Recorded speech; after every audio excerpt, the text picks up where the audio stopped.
ఎంతటి వ్యక్తినైనా మనం మన చెప్పు చేతుల్లో పెట్టుకునే విధానం ఉంటుంది.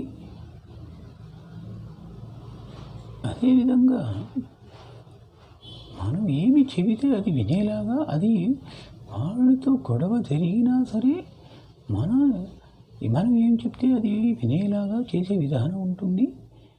మన చెప్పు చేతుల్లో ఉంచుకునే విధానం ఉంటుంది. ఎంతటి వ్యక్తినైనా లొంగ తీసుకోవచ్చును, అది స్త్రీని కానీ పురుషుడిని కానీ.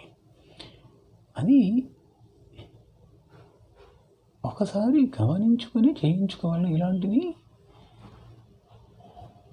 అనుభవజ్ఞులు మాత్రమే ఈ విధానం చేస్తారు. దీనికి ఇద్దరి ఫోటోలు, ఇద్దరి పేర్లు అవసరం. ఎవరు చెబితే వినాలో వారి ఫోటో, ఎవరైతే వినవలసిన వారు ఉన్నారో వారి ఫోటో, పేరు, ఇది ఇద్దరిది ఉండవలసి ఉంటుంది. ఈ పూజ విధానం ఒక రోజులో 24 గంటల్లో అయ్యే పని కాదు. ఇది గమనించగలరు.